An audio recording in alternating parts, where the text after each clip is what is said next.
Hello class, welcome back बच्चों। Hello प्यारे बच्चों, स्टार्ट कर रहे हैं नया लेक्चर।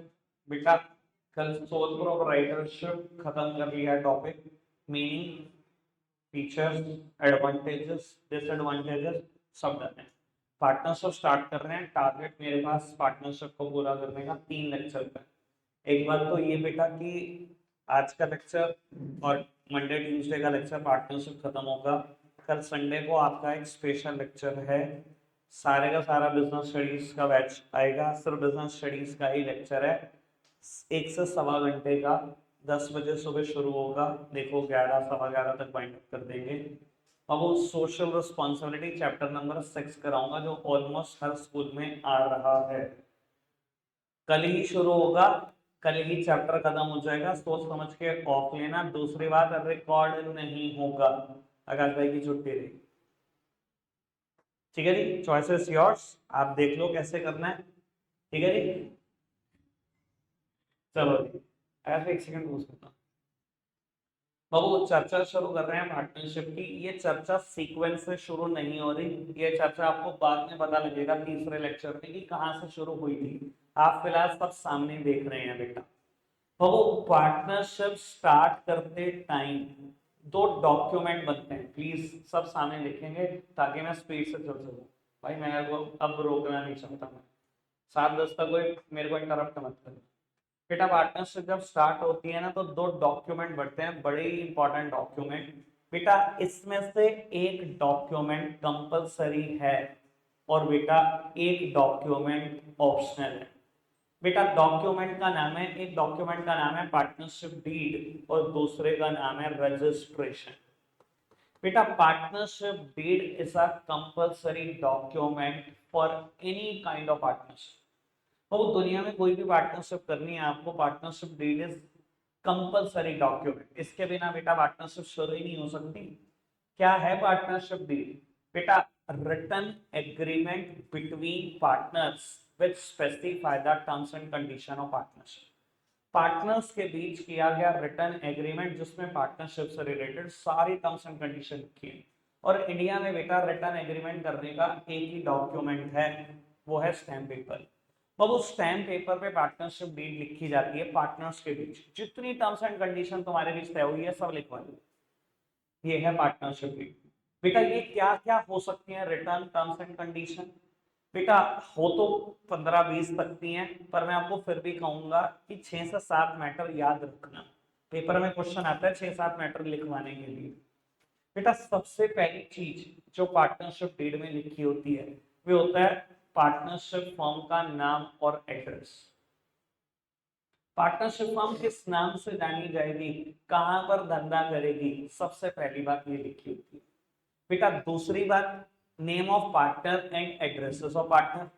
सबसे पहली बात name of firm and addresses of firm. दूसरी बात name of partner and addresses of partner. तीसरी सबसे इंपॉर्टेंट बात जिसके इर्द गिर्द ही पूरी पार्टनरशिप घूमती है, इसे हम बेटा प्यार से बोलते हैं PSR। सबको याद रखो क्या PSR? Profit sharing ratio. बेटा देखो नाम जरूर प्रॉफिट शेयरिंग रेशो है। Profit sharing ratio is itself a loss sharing ratio two.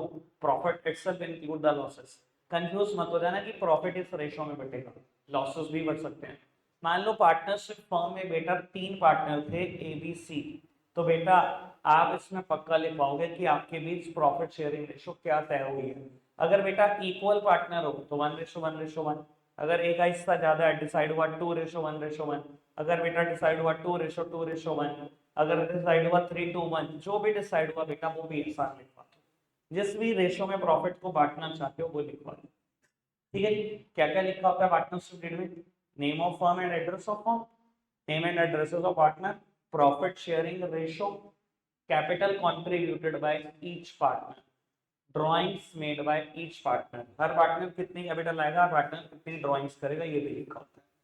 तो एडमिशन अगर किसी नए पार्टनर का करना हो तो कैसे होगा, उसकी सारी शर्तें लिखी होती है। मान लो कल को थोड़े दिन के बाद डी कहे मैं आपकी पार्टनरशिप फॉर्म में आना चाहता हूँ, तो क्या वो आ सकता है? बेटा इसके लिए आपको पार्टनरशिप डेट पढ़नी होगी, अगर वो अलाउ करती है किसी भी तरीके से तो वो आ सकता है। Admission of a new partner कैसे होगा ये भी लिखा होता है। रिटायरमेंट ऑफ एक्सिस्टिंग पार्टनर ये भी लिखा होता है। अगर एबीसी में से बी का है, मैं रिटायर होना चाहता हूँ, मैं जाना चाहता हूँ, तो जा सकता है। बाबू कैसे जाएगा, क्या शर्तें होंगी, वो सब पार्टनरशिप की। डेथ ऑफ अ पार्टनर, अगर किसी पार्टनर की डेथ होती है तो उसके बाद पार्टनरशिप फॉर्म का क्या होगा, ये सारी बात लिखी होती है। डिसोल्यूशन ऑफ पार्टनरशिप फॉर्म, अगर पार्टनरशिप फॉर्म डिसॉल्व करनी है तो कैसे डिसॉल्व हो सकती है, मतलब बंद करनी है तो कैसे बंद हो सकती है, ये भी सब कुछ लिखा होता है पार्टनरशिप डीड में। मेथड सॉल्विंग डिस्प्यूट, अगर गलती से बेटा इनके बीच कोई लड़ाई झगड़ा हो गया तो डिस्प्यूट कैसे रिजॉल्व होंगे ये भी लिखा होता है। ऑडिटिंग ऑफ पार्टनरशिप फर्म, इसके अकाउंट्स कौन ऑडिट करेगा ये भी लिखा होता है। बेटा हर पार्टनर कितनी सैलरी विड्रॉ करेगा ये भी लिखा होता है। मैंने बहुत सारे मुद्दे बोले बेटा। Name and address of firm, name and address of partner, profit sharing ratio, capital contributed by each partner, drawings made by each partner, 5 तो यही हो गए। Admission, retirement, death, dissolution, admission of a partner, retirement of a partner, death of a partner, dissolution of a partnership form, इन सबकी शर्तें लिखी होती चारों की। ठीक है, 9 बातें, मुझे लगता है ये 9 सबको याद हो जाती है, सबसे इजी। उसके बाद method solving dispute, auditing of partnership firm, interest on capital, interest on drawing, salary and withdrawals bye partner, और भी बहुत बातें लिखी होती है। ठीक है जी, मैंने सबसे आसान आसान बातें बता दी। पार्टनरशिप बनाने के लिए 2 बड़े इंपॉर्टेंट डॉक्यूमेंट की जरूरत पड़ती है, नाम बताओ। One is partnership deed and other one is registration. कौन सा डॉक्यूमेंट है इसमें से कंपलसरी है? पार्टनरशिप डीड, इसके बिना तो पार्टनरशिप बन ही नहीं सकती, ये ऑप्शनल है, इसकी बात अभी करता हूँ। तो वो क्या है partnership deed? Written agreement between partners which specify the terms and condition of partnership. Partners के बीच लिखा गया रिटर्न एग्रीमेंट, और जैसे ही मैंने बोला रिटर्न एग्रीमेंट, इंडिया में सारे रिटर्न एग्रीमेंट स्टैम्प पेपर पे लिखे जाते हैं। तो बाबू पार्टनरशिप डीड भी किस पे लिखी जाती है? स्टैम्प पेपर पे। और अगर याद हो तो मैंने दिखा रखी है, बहुत सारे बच्चों को बैच में लाकर दिखाई थी। ठीक है जी, मेरी फर्म की पार्टनरशिप डीड है, मैंने अपने हाथों से लिखी हुई है। ठीक है जी, जिसने नहीं देखी कभी आज तक, बहुत इच्छा है, तमन्ना है, आज आज ही दिखा दूंगा, ग्रुप में पीडीएफ भेज दूंगा। फिजिकल कॉपी देखनी है कल ले आऊंगा देखने। ठीक है जी, कोई दिक्कत कोई परेशानी तो नहीं। अब वो स्टैम्प पेपर पे लिखी होती है, और वो भी 750 रुपए के स्टैम्प पेपर पे। रूल है, पार्टनरशिप डीड जब भी बनेगी 750 रुपए के स्टैम्प पेपर पे ही बनेगी। समझ में आती है बात? 750 रुपए के स्टैम्प पेपर पे पूरी डीड लिखी हुई है, सारी शर्तें लिखी हुई हैं मेरे और मेरे पार्टनर के बीच, सारी शर्तें। ठीक है जी, मैंने कुछ शर्तों का एग्जाम्पल दे दिया, 9 बातें। आगे बढ़ाए बात को। तो वो रजिस्ट्रेशन पार्टनरशिप फर्म का ऑप्शनल है, कराना है करा लो फर्म को रजिस्टर्ड, नहीं कराना मत कराओ, आपकी इच्छा। बट है तो ऑप्शनल, कराना है कराओ, नहीं कराना मत कराओ, कोई दिक्कत नहीं है। पर बेटा अगर नहीं कराते फर्म रजिस्टर्ड तो कुछ कॉन्सिक्वेंसेस अराइज होते हैं, याद आया होगा कॉन्सिक्वेंसेस। बेटा एबीसी 3 पार्टनर है, ए की ना लड़ाई हो गई है बी की और सी के साथ, मतलब ए की लड़ाई हो गई है पार्टनरशिप फर्म के साथ। एक केस करना चाहता है पार्टनरशिप फर्म पे। बेटा अगर आपकी फर्म रजिस्टर्ड नहीं है तो पार्टनर कभी भी पार्टनरशिप फर्म पे केस कर ही नहीं सकता। फर्म रजिस्टर्ड होती तो कर सकता था ए, अगर फर्म रजिस्टर्ड नहीं है तो ए कभी पार्टनरशिप फर्म पे केस नहीं कर सकता। और मान लो बी और सी की लड़ाई होगी ऐसे, and B and C wants to file a case on A, मतलब पार्टनरशिप फर्म पार्टनर पे केस करना चाहती है, बेटा आप भी नहीं कर सकते, भूल जाओ। ना तो पार्टनर पार्टनरशिप फर्म पे केस कर सकता, ना ही पार्टनरशिप फर्म पार्टनर पे केस कर सकती है। समझ में आई 2 बातें? एक और कॉन्सिक्वेंस की बात करते हैं। बेटा ए बी सी की ना लड़ाई हो गई उनके किसी सप्लायर के साथ, जिनसे सामान खरीदते थे, उधार को लेकर लड़ाई झगड़ा हो गया। ये कह रहे हैं बैलेंस 8 लाख था, वो कह रहे हैं बैलेंस 12 लाख था। बाबू ABC, that means partnership firm, want to file a suit on a third party। बेटा आप थर्ड पार्टी पे भी केस नहीं कर सकते। ना तो पार्टनर पार्टनरशिप फर्म पे केस कर सकता, ना ही पार्टनरशिप फर्म पार्टनर पे केस कर सकती, ना ही पार्टनरशिप फर्म किसी आउटसाइडर पे केस कर सकती। 3 ही कॉन्सिक्वेंसेस हैं। चौथी बात मैं शौकिया बोलूंगा और क्लियर करूंगा। क्या बेटा आउटसाइडर पार्टनरशिप फर्म पे केस कर सकता है? कर सकता है, मैंने पिछली बार भी बोला था, बच्चे फ्लो में बह जाते हैं। जब मैं कहता हूँ पार्टनर पार्टनरशिप फॉर्म पे केस नहीं कर सकता, पार्टनरशिप फॉर्म पार्टनर पे केस नहीं कर सकती, पार्टनरशिप फॉर्म आउटसाइडर पे केस नहीं कर सकती, चौथा तो लोग फ्री में बना देते हैं, आउटसाइडर पार्टनरशिप फॉर्म पे केस नहीं कर सकता, ऐसा कोई कॉन्सिक्वेंस नहीं है। आउटसाइडर हमेशा ही केस कर सकता है पार्टनरशिप फॉर्म पे, उसको इस बात से कोई फर्क नहीं पड़ता वेदर यू आर रजिस्टर्ड और नॉट। मैंने पिछली बार एक बात बताई थी। अच्छा, अगर लॉ में ये चौथा कॉन्सिक्वेंस लिखा होता कि अगर आप रजिस्टर्ड नहीं हो तो आउटसाइडर कभी केस नहीं कर सकता, फिर पता क्या होता, दुनिया में कोई भी अपनी फर्म रजिस्टर्ड ना कराता।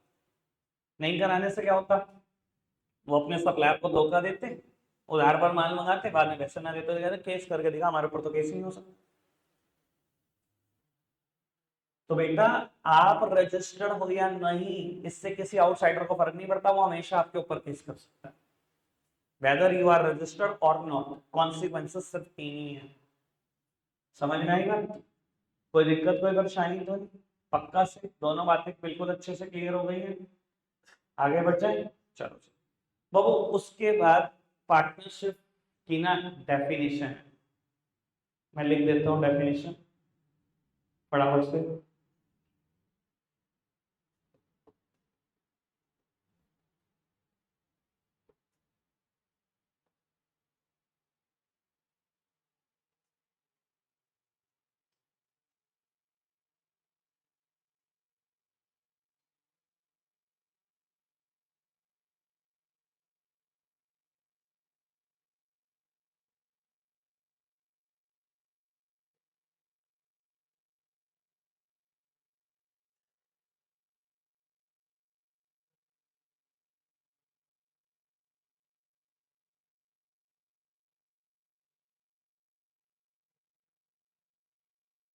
जो पुत्र प्लीज सामने देखना बाबू, सोल प्रोपराइटरशिप किस लॉ से गवर्न है?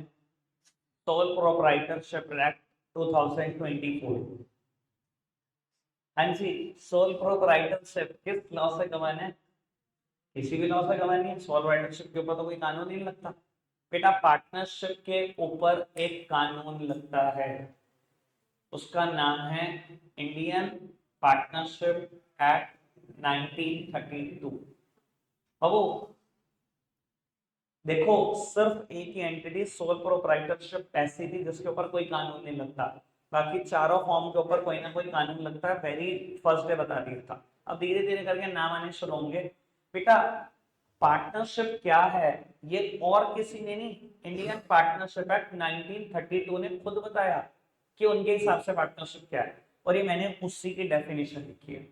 सर लॉ में लिखी गई डेफिनेशन है, मैंने सिर्फ कॉपी किया। और आपकी नॉलेज के लिए बता देता हूँ, अगर पेपर में आ गया डिफाइन पार्टनरशिप, बेटा एज इट इज लिखकर आना, और बेटा जब वर्ड आता है डिफाइन मतलब डेफिनेशन, वो हमेशा किसी ऑथर के अकॉर्डिंग होती है, तो ऑथर का नाम जरूर लिख कर आना कि डेफिनेशन किसने दी है। अगर बेटा आपने ऑथर का नाम नहीं लिखा तो बेटा नंबर नहीं मिलेंगे। तो बाबू डेफिनेशन देने वाला कौन है? Indian partnership act 1932। इसने कैसे डिफाइन करा सुनना बाबू। एक बात तो कॉमन सेंस वाली है, जो हम सोचते हैं हमारी जनरल नॉलेज के हिसाब से पार्टनरशिप सोचते हैं वही है, और दूसरी बात होश उड़ा देगी बेटा, ये कॉमन सेंस में नहीं है कोई भी बात। देखो इस डेफिनेशन के ना मैंने दो हिस्से किए हुए हैं, मैं एक हिस्सा यहाँ तक पहले अलग समझाऊंगा, उसके बाद दूसरा हिस्सा अलग समझाऊंगा। क्या है पार्टनरशिप?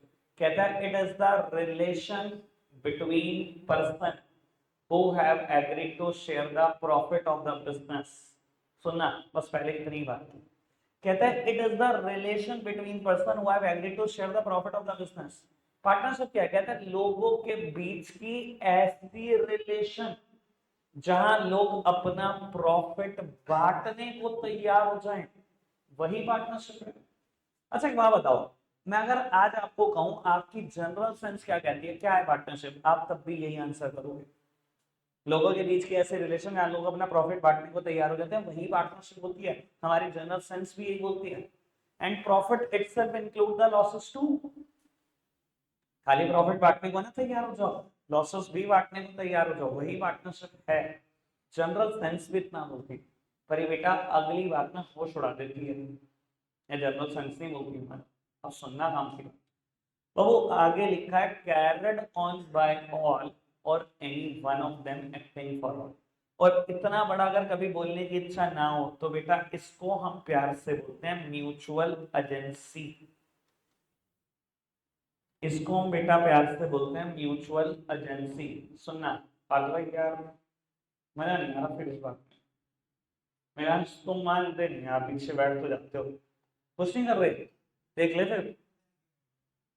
हाँ जी, कह रहा है carried on by all or any one of them acting for all, इसी को प्यार से बोलते हैं म्यूचुअल एजेंसी। मैं बताता हूँ बेटा, अगर कभी पेपर में आ जाए, और आएगा मैं पक्का बता, एक बार कंफर्म्ड आएगा, कहेगा write a short note on mutual agency, या कहेगा write a short note on carried on by all or any one of them acting for all 3 mark. अकेला फीचर आता है 3 नंबर।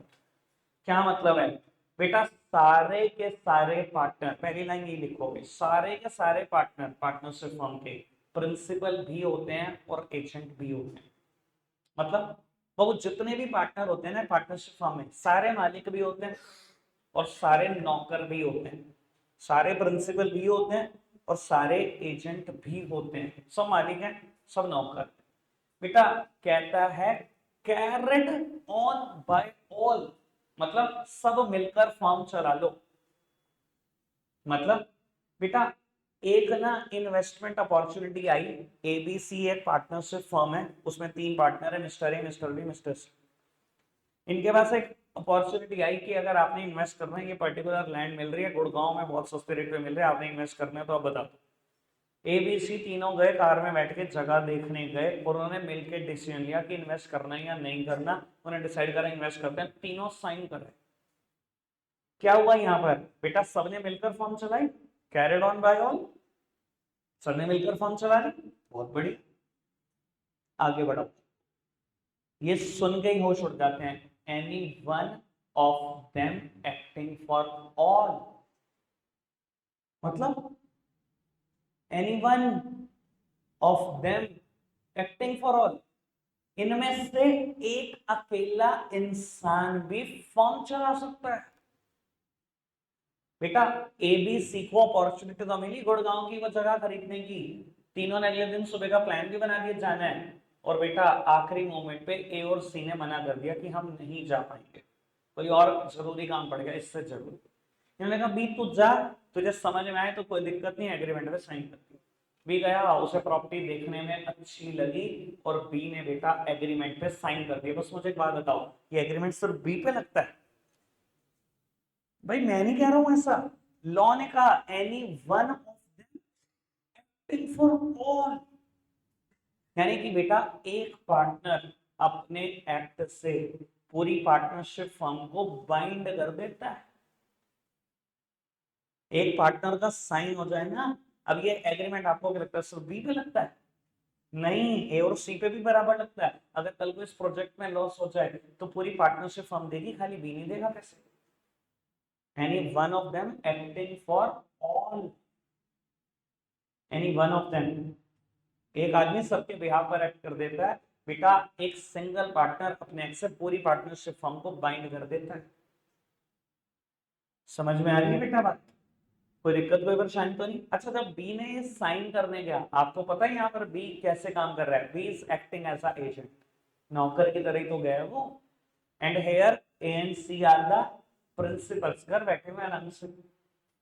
बी जा रहा है नौकरों की तरह पार्टनरशिप फर्म का काम कर रहे हैं, सारे मालिक सारे एजेंट होते हैं ना, सारे प्रिंसिपल सारे एजेंट होते हैं ना, यहाँ बी ने एजेंट की तरह काम किया और ए और सी ने प्रिंसिपल वाला काम किया। कभी कोई पार्टनरशिप का काम करने ए जाए और बी और सी घर बैठे रहे तो A agent, B and C are the principals. कभी सी जाए तो C is the agent, A and B are the principals. ठीक है जी। मेरी ना संडे को छुट्टी होती है, मेरा ऑफिस खुलता है, मेरा पार्टनर खुलता है, सारा दिन काम करता है। मैं उस दिन प्रिंसिपल होता हूँ, मालिकों की तरह आराम कर रहा है, और नौकरों की तरह एजेंट की तरह काम कर रहा है। पर ट्यूसडे उसकी छुट्टी होती है, मैं ट्यूशन पढ़ाता हूँ सारा दिन, मैं एजेंट की तरह काम कर रहा होता हूँ, वो प्रिंसिपल की तरह घर बैठा होता है। तो सारे के सारे पार्टनर मालिक होते हैं भाई, सारे के सारे पार्टनर नौकर भी होते हैं। कोई ना कोई कभी ना कभी काम कर रहा था, कोई ना कोई कभी ना कभी रेस्ट पे होता है। समझ में आती है बात? कोई दिक्कत कोई परेशानी तो नहीं? इतनी बात जल्दी बोली, क्लियर? बेटा अब ना वहां जब हमने फीचर पढ़ने शुरू करे थे ना, तो 3 फीचर पढ़े थे, शुरू के 3 याद करा था। पहले formation and closure, second is liability, third is sole risk bearer and profit recipient, है ना बाबू। इन 3 फीचर की बात करूंगा, एक आध जगह पर नाम चेंज है। पहला फीचर है formation, second feature is liability and third feature is risk bearing. माझा sole risk bearer and profit recipient, heading थोड़ी सी चेंज है, प्लीज सामने देखना। बाबू अब मैं ना सोल राइटर की बात जान जान के रिवाइज करूंगा हर हेडिंग में, ताकि वो भी याद होता रहे और अगला भी बोल लो ना। बात सामने देख ले बेटे। और वो सोल प्रोप्राइटरशिप में पहली लाइन पता क्या बोली थी? सोल प्रोप्राइटरशिप के ऊपर कोई कानून नहीं लगता। पार्टनरशिप में partnership is governed by a law known as Indian partnership act 1932। बेटा उसमें दूसरी लाइन बोली थी, hardly any legal formalities required to start up a sole proprietorship form of business. Sir शायद ही कोई लीगल फॉर्मेलिटी है सोल राइटरशिप को स्टार्ट करने की। मैं तो बोलता था शटर उठा लो, बिजनेस शुरू। दो इन सम केसेस वन में रिक्वायर अ लाइसेंस। ज्यादा से ज्यादा क्या हो सकता है बेटा, आपसे लाइसेंस मांग सकते हैं अगर आपका बिजनेस सेंसिटिव है। सिगरेट, लिकर, आर्म्स ऐसा धंधा करना चाह रहे हो तो बेटा लाइसेंस मांग सकते हैं, वरना कुछ भी नहीं। और वहां पे बेटा क्लोजर की बात भी थी, तो बेटा सोल राइटरशिप बिजनेस क्लोज करना भी बहुत आसान था। ठीक है, अब यहाँ क्या बोलेंगे सर, इंडियन पार्टनरशिप एक्ट 1932 से गवर्न होती है पार्टनरशिप। पहली बात तो कानून है। दूसरी बात देखो, वहां कोई फॉर्मेलिटी नहीं, यहाँ एक फॉर्मेलिटी तो है। यहाँ आपको रिटर्न एग्रीमेंट जिसका नाम पार्टनरशिप डीड है वो तो बनवाना ही पड़ेगा, उससे पहले आप शुरू नहीं कर सकते। बट बेटा क्या उसको बनवाना इतना मुश्किल होता है? नहीं बेटा, बहुत सिंपल। मैंने पिछली बार भी बोला था बैच में, मैं इस बार भी बोल रहा हूँ, अगर किसी को लगे ना मेरे को पार्टनरशिप में धंधा शुरू करना है, मैं 2 घंटे में धंधा शुरू करा दूंगा, मेरे पास आ जाए। पार्टनरशिप डील 2 घंटे में लिख के नोटेरी करा कर दे दूंगा, बेटा धंधा शुरू हो जाएगा पार्टनरशिप के नाम से। बस इतना ही मुश्किल है। अगर सोल प्रोप्राइटरशिप में सीधा शटर उठा सकते हो तो इसमें 2 घंटे बाद शटर उठा सकते हो। तो सर फॉर्मेशन तो इसका भी आसानी हुआ ना, फॉर्मेलिटी के नाम पर क्या है? पार्टनरशिप डीड, एक return agreement, that's it. Registration तो ऑप्शनल है, मत भी करो तब भी धंधा तो हो ही जाएगा ना। समझ में आती है बात? कोई दिक्कत कोई परेशानी तो नहीं बाबू। थर्ड हेडिंग वहां पर थी sole risk bearer and profit recipient. फटाफट से याद कर, हम क्या पढ़ते थे भाई? तू अकेला आदमी, अगर तेरा बिजनेस सक्सेस की तरफ जा रहा है सारे प्रॉफिट तेरा, अगर तेरा बिजनेस फेलियर की तरफ जा रहा है सारा रिस्क तेरा। बट बेटा in case of partnership firm Babu, risk is beard by the number of partners in the PSR. मैं कहूं बेटा आपको 6 लाख रुपए का नुकसान हो जाए, लॉस हो जाए, और बेटा एबीसी आप 3 पार्टनर और आपके बीच पीएसआर डिसाइड हुई है 2-1, आपको क्या लगता है ये 6 के 6 लाख रुपए ए लाएगा क्या? जब ए लाएगा या सी का है सारा का सारा लॉस? बेटा अगर आप सोल प्रोपराइटर होता ए अकेला, 6 के 6 लाख का लॉस उसका था। बट बेटा यहाँ पर नंबर ऑफ पार्टनर्स आपके साथ हैं जो आपके लॉसेस को भी बियर करेंगे और प्रॉफिट को भी शेयर करेंगे। और किस रेशो में शेयर करेंगे? In the PSR. What do you mean by PSR? Profit sharing ratio. भाई रेशो क्या है आपकी? 2-1। 2,40,000 ए के हिस्से का लॉस, बी के हिस्से का लॉस भी 240 और 1,20,000 का लॉस सी के हिस्से का। 2:1। समझ में आती है बात? तो अब वो यहाँ लॉस शेयर करने के लिए आपके पास पार्टनर है। It is unlike sole proprietorship, यहाँ सारा लॉस एक प्रोप्राइटर को ही मिल जाता है। क्लियर है बात? पक्का से बाबू। अब ये आ गई हेडिंग लायबिलिटी, जो टाइम कंज्यूमिंग हेडिंग है। शुरू करते हैं, देखते हैं कितना बात पहुंचा सकते हैं। बाबू वहां पर भी बात करी थी, तभी बात बोली थी बेटा कि जहां जहां ये हेडिंग नजर आएगी मुझे एक बात डिसाइड करनी पड़ेगी, whether the liability is limited or the liability is unlimited। बाबू मुझे लग रहा है बोरियत ज्यादा है कुछ, ठीक है नहीं? काफी बच्चे बोर हो रहे हैं जब मैं पढ़ा रहा हूँ। सर अगर आप बोर हो रहे हो दैट सिंपली मींस कि आप सब कुछ जानते हो। उसमें भी तारीफ मेरी है कि मैंने पहली बार में इतना अच्छा से कराया कि आपके दिमाग में। पर फिर भी अगर आपको लगता है कि आप बोर हो रहे हो, दूसरी बारी तो पढ़ रहे हो। मैंने उस दिन बता दिया था कि कितनी बार मैं एक जैसी चीज बोल चुका हूँ।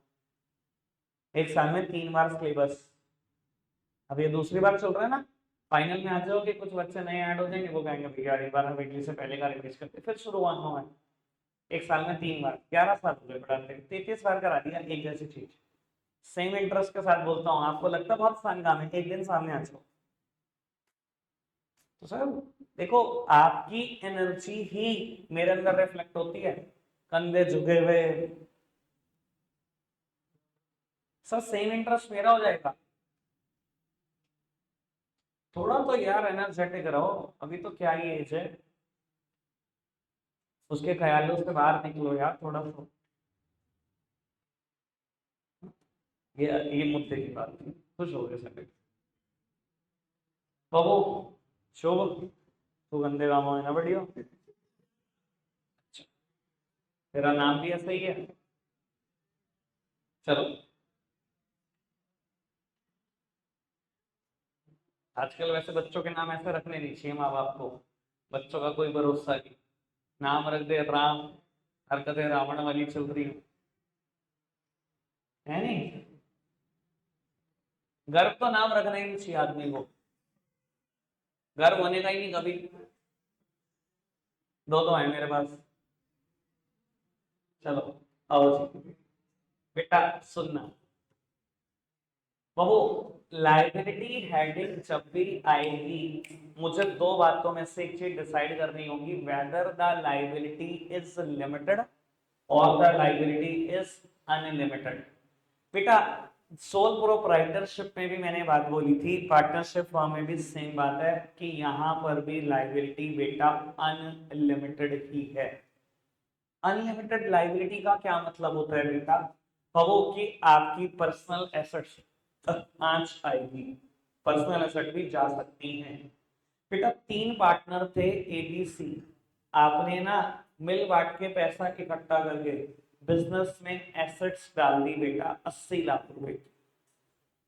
ठीक है जी, पैसा डालना मिल बांट के, प्रॉफिट शेयरिंग रेशो पे डिसाइड कर दी 3:2:1 और 80 लाख रुपए डाल दिए एक एक करके, एक एक 2-2 रुपए चढ़ा के, बहुत पैसा इकट्ठा। लेकिन बेटा बिजनेस चलता रहा, आप साथ साथ थोड़े थोड़े कर्जे भी उठाते रहे मार्केट से, और एट वंस आपको एक बहुत बड़ा लॉस भी हुआ।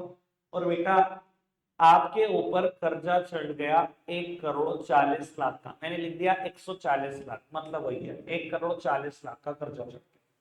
ठीक है जी। बेटा आपके ये जो सप्लायर्स हैं, आपको बैंक ने भी लोन दिया, ये सब पहुंच गए बेटा कोर्ट में कि कोर्ट हमारे पैसे दिलवाओ, ये पार्टनरशिप में हमारे पैसे लिखे। बेटा कोर्ट का पहला ऑर्डर क्या होगा कि बिजनेस एसेट्स बेच दो, पहले अपने सप्लायर के कर्जे उतारो। बेटा कोर्ट ने आपकी बिजनेस एसेट्स बेच दी 80 लाख रुपए की, अभी भी कर्जा रह गया 60 लाख रुपए का। अब क्या होगा सर? आपकी liability in case of partnership is unlimited. Unlimited होने का मतलब ही क्या है? In case business assets are not sufficient to meet the business liability, then partners personal assets could also be sold out। Line वही है, बस वहां सोल प्रोवाइडर वर्ड बोल दिया था, यहाँ पार्टनर। कुछ कुछ तो मेरे जैसा भी याद कर लो, पेपर में मेहनत ही नहीं करनी पड़ेगी मैटर के लिए। ठीक है ना जी, हर बार सोच तो बना लोगे बना लोगे। अगर 10th क्लास की बोर्ड की कॉपी दोबारा पढ़वा दी जाए ना, अपने मैटर पे ऐसी आ जाएगी तुम्हें, इतनी अच्छी अंग्रेजी लिखते हो तुम। ठीक है जी, कुछ कुछ को तो देख के मेरे को हैरानी होती है, ये पास हो गया। ठीक है जी, छोड़ो, सीरियस मुद्दा, ये सेंसिटिव मुद्दा नहीं छेड़ते। चलो जी सुन, उत्तर, in case business assets are not sufficient to meet the business liability, then the partner's personal asset could also be sold out। अब बेटा पार्टनर की पर्सनल एसेट्स बेची जा सकती है, इस 60 लाख रुपए को लाने के लिए किसी भी पार्टनर की पर्सनल एसेट बेची जा सकती है। ये बात है अनलिमिटेड लाइबिलिटी की। पर बाबू पार्टनरशिप फर्म में सिर्फ लाइबिलिटी वाले फीचर में सिर्फ एक ही बात नहीं लिखी, अनलिमिटेड लाइबिलिटी। जिनको याद है उनको याद है, दूसरी बात भी लिखी हुई है। क्या लिखा होता था? Partners are jointly and severally liable. Partners are jointly and severally liable. पहले एक बात बताओ मेरे को, मैंने ये आज तो करा नहीं रहा, किसी को याद है कि मैंने बात कभी कराई? कराई है? कितनों को याद है कि मैंने कराई है बात?